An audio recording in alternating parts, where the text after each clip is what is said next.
Welcome to Aadya TV.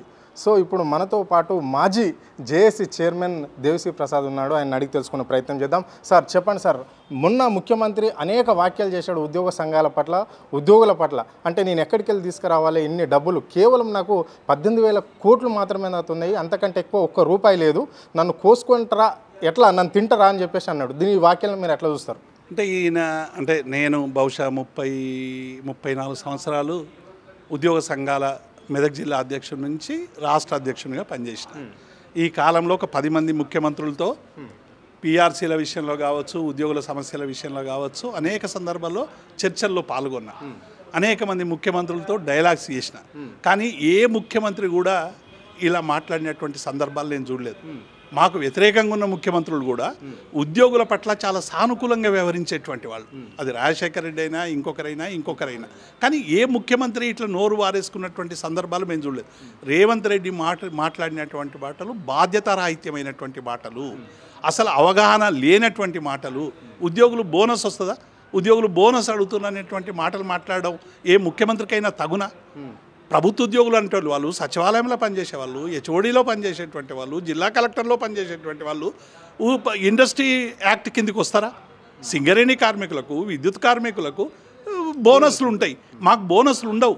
మేము అడుగుతున్నది ఏంది? ఇలా ఉద్యోగులందరూ కూడా అక్టోబర్ 24 నాడు గౌరవ ముఖ్యమంత్రికి 57 డిమాండ్లతో ఉద్యోగ సంఘాలు అందరూ కూడా వినతి పత్రాలు ఇచ్చారు. ఆ వినతి పత్రంలో స్పష్టంగా ఏం చెప్పినరు?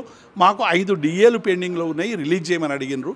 పిఆర్సీ గౌరవ ముఖ్యమంత్రి కేసీఆర్ గారు, ఆనాటి ముఖ్యమంత్రి, పిఆర్సీతో పాటు ఐఆర్ కూడా ఇచ్చిండు 5%. మీరు పిఆర్సీని ఇవ్వండి అని అడిగినరు. 317 జీవో అన్యాయాల్ని సరిచేయమని చెప్పిండ్రు. అట్లాగే సిపిఎస్ను రద్దు చేయమని అడిగినరు. ఈ విషయాలు 4 విషయాల మీద మీ మేనిఫెస్టోలో పెట్టినటువంటి అంశాలే, కొత్తగా ఉద్యోగులు అడుగుతున్నటువంటివి కావు. పెడితే మీరు ఏమన్నారు? మీరు అధికారంలోకి వచ్చినాక వెంటనే కోదండరామ్ గారు, చిన్నారెడ్డి గారు ఇద్దరు ఈ సమస్యలన్నీ చూస్తారని చెప్పారు కదా. మళ్ళీ కోదండరామ్కు, చిన్నారెడ్డికి మా ఉద్యోగ సంఘాలు ఇచ్చిన వినతి పత్రాలన్నీ బుట్టదాఖలు అయినాయా? ఎటుపోయినాయి? మళ్ళీ కొత్త కమిటీలు ఎందుకు? అంటే ఎక్కడైనా ఒక కమిటీ వేస్తే ఆ కమిటీతో సమస్య పరిష్కారం కాకుంటే అంతకంటే అత్యున్నతమైనటువంటి కమిటీలు వేస్తారు. మనం ఎక్కడైనా ప్రణబ్ ముఖర్జీ కమిటీ చేయలేదు, కృష్ణ కమిటీ చేయలేదు, ప్రణబ్ ముఖర్జీ కాకపోతే ఇంకొక ఆయన కోవింద్, ఇట్లా వేసుకుంటూ పోతారు ఏమైనా కమిటీలు ఉంటే. కానీ ఇవాళ ఏమైపోయిందంటే పైన ఫస్ట్ ఏమో కోదండరామ్ చిన్నారెడ్డి కమిటీ, ప్రణాళిక సంఘం చైర్మన్, ఆయన తర్వాత క్యాబినెట్ సబ్ కమిటీ వేసారంటే అర్థం ఉంది గౌరవ మంత్రులు పరిష్కరించాల్సినటువంటి వాళ్ళు. ఇవాళ మంత్రుల్ని పక్కకు పెట్టి మళ్ళీ కొత్తగా 3 ఐఏఎస్ అధికారులతో ఏం రికమెండేషన్ ఇస్తారు ఐఏఎస్ అధికారులు? స్వయంగా ముఖ్యమంత్రి వాళ్ళ బాసు నన్ను గోసుక తినండి పైసలు లేవన్నాక ఏ ప్రిన్సిపల్ సెక్రటరీ అయినా ఈ రాష్ట్రం బాగుంది, ఉద్యోగులకు వేతనాలు ఇవ్వాలని చెప్తాడా? అంటే మీరు ఇచ్చేటువంటి రిపోర్టుకు ముందే ఒక బేస్ ఏర్పాటు చేసుకొని ఇలా కమిటీ వేసి ఉద్యోగులను ఫుల్స్ చేయదలుచుకున్నారా? మా ఉద్యోగ సంఘాలు చాలా సంయమనంతో వ్యవహరిస్తూ ఉన్నాయి. ఇలా వాళ్ళు కిందికి దిగొచ్చి అసలు ఈ కమిటీని ఒప్పుకోవద్దు మా ఉద్యోగ సంఘాలు, అయినా కూడా సమస్యలు పరిష్కారం కావాలని చెప్పి ఇలా కమిటీ దగ్గరికి పోయి వాళ్ళు వినతి పత్రాలు ఇస్తూ ఉన్నారు. వారం రోజుల్లో పరిష్కరిస్తామన్నారు. ఏం పరిష్కరిస్తారు చెప్పండి? ముఖ్యమంత్రి నేరుగా ఇంటర్ఫియర్ కావాలి. ఇంటర్ఫియర్ అయ్యి ఇది కాదు మీకు 2 కాదు 1 ఇస్తా, 1 కాదు ఏదో ఒకటి చెప్పి ఉద్యోగులు ఇది కుటుంబ సమస్య బయటేసుకోవద్దని మీరే చెప్పినరు. మీరే రచ్చ చేస్తారు. నన్ను ఎవడు నమ్ముతలేడు, నన్ను ఓసుక తినండి, అయినా డబ్బులు లేవు, నన్ను ఎవడు నమ్ముతలేడు, అప్పులు ఇస్తలేడు, ఇవన్నీ నువ్వే బజార్లు వేసుకొని మొత్తం నువ్వే చెప్పి బ్రాండ్ ఇమేజ్ని దెబ్బతీసి ఉద్యోగులు ఇవాళ కుటుంబ సమస్య అని ఉద్యోగులకు చెప్తా ఉన్నావు. పత్రికల్లో ఒక వార్త వస్తే ఆ వార్త మీద ఉద్యోగ సంఘాలను ఇట్లా తులనాడతారా? తెలంగాణ ఉద్యోగులు అంటే ఎవరనుకున్నావు రేవంత్ రెడ్డి? ఇప్పుడు ప్రజలు ఏమనుకోవాలి మరి? 2% ఉన్న ఉద్యోగస్తులు 98% ఉన్న ప్రజలకు ఏ పథకాలను వాళ్ళకి అందేయకుండా ఆపేసి, అంటే ఇప్పుడు షాదీ ముబారక్, కళ్యాణ లక్ష్మి కావచ్చు, లేకుంటే ఉచిత కరెంటు విషయంలో కావచ్చు, అంటే అనేక పెన్షన్ల విషయం, అనేక పథకాలను ఆపేసి మీకు ఇయ్యాలా?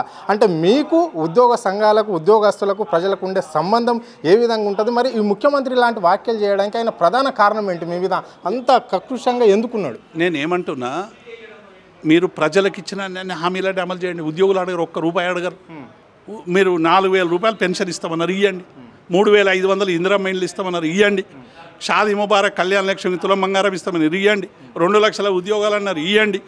మాకు స్కూటీలు ఇస్తామన్నారు, ఇవ్వండి. బీసీలకు 20,000 కోట్లు పెడతామన్నారు, ప్రతి బడ్జెట్లో పెట్టండి.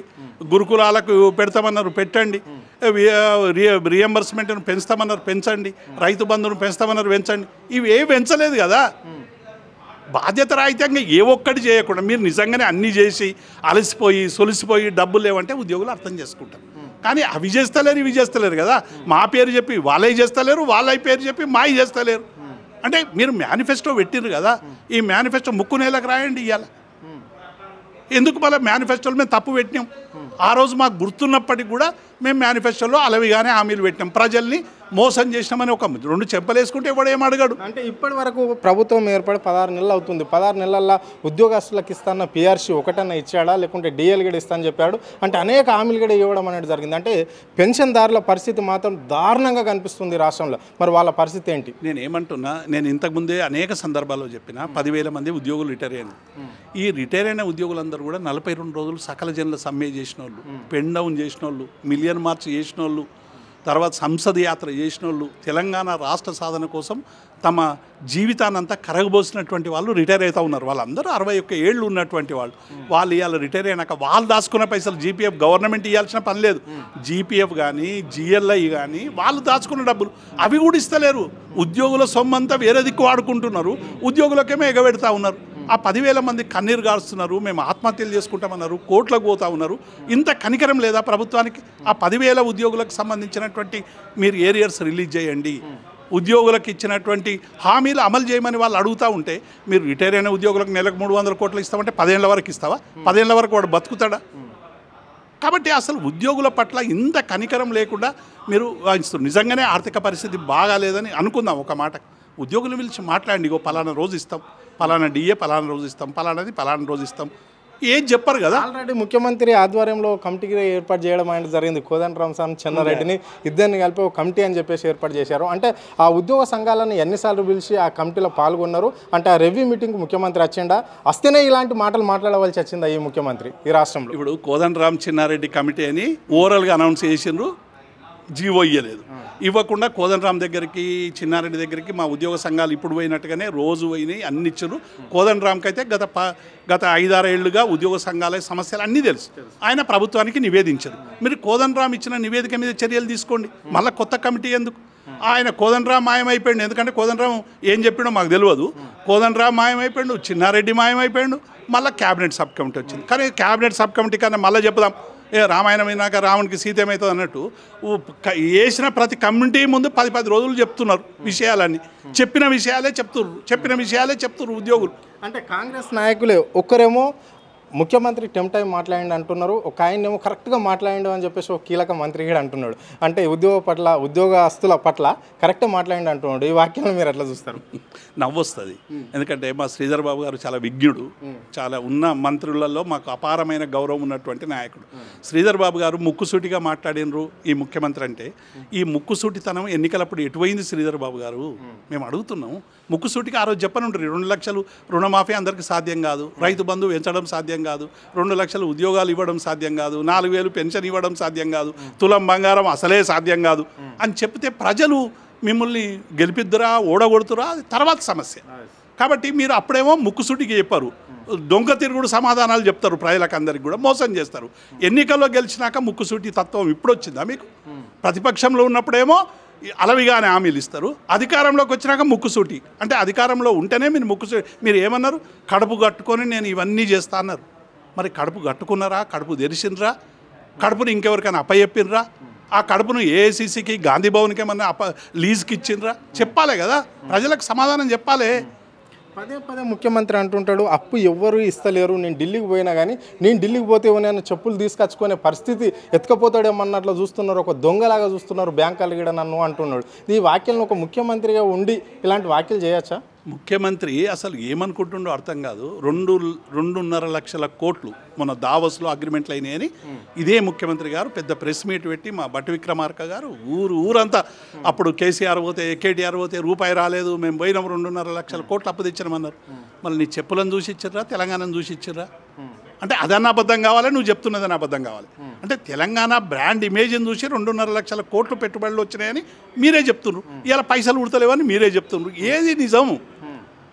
ప్రజలకు మీరు నిజాలు చెప్తారా, అబద్ధాలు చెప్తారా, ఏం చెప్తారు? ఇక అంటే మూసి మీద ఒక డ్రామా, హైడ్రా మీద ఒక డ్రామా, రుణమాఫీ మీద ఒక డ్రామా, లగచర్ల మీద ఒక డ్రామా.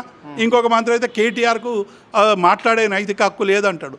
అసలు ఉద్యోగుల గురించి మాట్లాడేటువంటి నైతికత ఇలా మా కేటీఆర్కు, హరీష్కు, కేసీఆర్ గారికే ఉంది. వాళ్ళే మాతో నిత్యం అనేక ఉద్యమాల్లో స్వయంగా పాల్గొన్నారు. ఆర్టీఏలో ఉద్యోగులందరినీ లగడపాటి రాజగోపాల్ వచ్చి మా మీద దాడి చేస్తే ఆ దాడిని తిప్పికొట్టినటువంటి నాయకుడు మా హరీష్ రావు గారు. కేటీఆర్ గారు మేమందరం రాస్తా రోకో చేసినా, రైలు రోకో చేసినా, ఉద్యోగులకు ఏ సమస్య వచ్చినా కూడా మా వెంట నడిచినటువంటి నాయకుడు కేటీఆర్ గారు. కేసీఆర్ గారు అయితే మా మీద ఈగ వాలితే ప్రళయం సృష్టిస్తా అని చెప్పినటువంటి నాయకుడు కేసీఆర్ గారు. కాబట్టి వీళ్ళకి నైతిక హక్కు లేదా? ఉద్యమంలో పాల్గొనటువంటి నీకు నైతిక హక్కు లేదా? నేను శ్రీధర్ బాబు గారికి చెప్తున్నా, మీరు అందరూ తెలంగాణ ఉద్యమంలో ఉన్నారు, పొన్నం ప్రభాకర్ గారు ఉన్నారు, మీరున్నారు. కానీ నైతిక హక్కు లేని నాయకుని కింద ఇలా మనం ముఖ్యమంత్రిగా ఉండడం అనేటువంటిది మాకు బాధ కలుగుతూ ఉంది. నైతిక హక్కు లేని నాయకుడు రేవంత్ రెడ్డి. కేటీఆర్ కాదు, కేటీఆర్ ఉద్యమ నాయకుడు, ఉద్యమంలో ఎంట నడిచినటువంటి వాడు, అశేష ప్రజాదరణ కలిగినటువంటి నాయకులు కేటీఆర్ అయినా, హరీష్ అయినా, వాళ్ళైనా. మీరు మాకు నైతిక హక్కు లేదేమంటారు? ఇలా ప్రజలు అధికారం ఇచ్చారు, అనుభవించండి, కానీ సమస్యలు పరిష్కరించండి మహాప్రభని ఉద్యోగులు అడిగితే వాళ్ళని ఇంత ఈగలాగా తీసేసి ఉద్యోగ సంఘాలను తులనాడితే మేము ఏం చేసుకో 10 లక్షల మీటింగ్ పెడితే ఆడ చెప్పండి, పెట్టండి 10 లక్షల మీటింగ్. మా కేటీఆర్, హరీష్ రావు వస్తారు, ఇద్దరు వస్తారు, మా ఉద్యోగ సంఘాల నాయకులు వస్తారు, మీరెంతమంది వస్తారో రండి, 10 లక్షల మంది ముందు పెట్టుకుందాం. మేము స్వాగతిస్తున్నాం 10 లక్షల మంది బహిరంగ సభను. ఇంకో మంత్రి గారు అంటున్నాడు, ఇక్కడ ఉచిత పథకాలు అనేది ప్రజలకు ముప్పే. అది ఆ ఉచిత పథకాలు అనేది బంద్ చేయడం అనేది ఒక లక్ష్యంగా పెట్టుకుంటున్నాం అని చెప్పేసి అంటున్నాడు. వైట్ రేషన్ కార్డులు కూడా అందరికీ ఇవ్వడం ఏంటి, కొందరికి ఇవ్వాలి కదా అని చెప్పేసి కూడా తుమ్మల నాగేశ్వరరావు చేసిన వ్యాఖ్యలు మీకు తెలిసిన విషయమే. అంటే ఇతర రాష్ట్రాల వాళ్ళకి కూడా ఇక్కడ వైట్ రేషన్ కార్డులు ఉన్నాయి అంటుండు. అంటే దీన్ని ఎట్లా చూస్తారు ఈ వ్యాఖ్యలను అంతా? మీరు ఇచ్చినటువంటి హామీలు అమలు చేయనటువంటి అచేతనమైనటువంటి పరిస్థితి. ఇచ్చిన హామీలను ఎగ్గొట్టడానికి రకరకాల దారులు, రకరకాల సిద్ధాంతాలు, రకరకాల ముక్కుసూటి మాటలు, రకరకాల ప్రలోభాలు ఇవన్నీ కూడా పెడతా ఉన్నారు. అంటే ఇవన్నీ ఎక్కడి నుంచి వస్తున్నాయంటే చెప్పినవి ఏవి అమలు చేయలేనటువంటి ఒక నిస్సహాయత. ఇవాళ ఎక్కడ కూడా ప్రజల నుండి పెద్ద ఎత్తున తిరుగుబాటు వస్తూ ఉన్నది. ప్రతిపక్ష నాయకులం రోజు ఎంటాడుతున్నాం, అమలు చేస్తారా లేదా అని చెప్పి. ఒక క్రియాశీలకమైనటువంటి ప్రతిపక్షంగా బీఆర్ఎస్ వ్యవహరిస్తూ ఉన్నది. దిక్కు దోచకుండా 100 ఎకరాలు అమ్ముకుందాం అనుకున్నారు, 400 ఎకరాలు హెచ్సియులో. మా కేటీఆర్ గారు, మా హరీష్ గారు అందరూ వీరోచితమైనటువంటి పోరాటం చేసి సుప్రీంకోర్టు వరకు పోయినరు. అక్కడ ఏం నడుస్తలేవు. భూములు కుదో పెట్టుకుంటామంటే ఇబ్బంది పెట్టేటువంటి పరిస్థితి ఉంది. ప్రజలకు ఇచ్చిన హామీలు అమలు చేయమని రోజు వెంటాడుతూ ఉన్నారు. ఇవి అమలు చేయలేక దేవుని మీద ఒట్లు, డెడ్ లైన్లు అన్నీ అయిపోయినాయి. ఇంకేం మిగిలిందని రేవంత్ రెడ్డికి? మేము 5 ఏళ్ళు పరిపాలన రేవంత్ రెడ్డి 5 ఏళ్ళు పరిపాలన చేస్తేనే ప్రజలకు కాంగ్రెస్ నిజస్వరూపం తెలుస్తుంది. మాకేమి ఈ ప్రభుత్వం కూలిపోవాలని కానీ, ఈ ప్రభుత్వం ఉండకూడదు కానీ మాకు లేదు. ఈ ప్రభుత్వం మంచిగా పరిపాలించాలి, ప్రజలకు ఉద్యోగులకు ఇచ్చినటువంటి న్యాయమైనటువంటి డిమాండ్లు అమలు చేయాలని మేము డిమాండ్ చేస్తాం. ఇప్పుడు చివరిగా అంటే మీ కార్యాచరణ ఏ విధంగా ఉండబోతుంది? ఉద్యోగ సంఘాలకు సంబంధించిన కార్యాచరణ అంటే ముఖ్యమంత్రి చేసిన వ్యాఖ్యలకు మీకు రావాల్సిన బెనిఫిట్ల గురించి ఏ విధంగా ఉండబోతుంది మీ కార్యాచరణ? మా కార్యాచరణ ఏముండదు ప్రత్యేకమైన.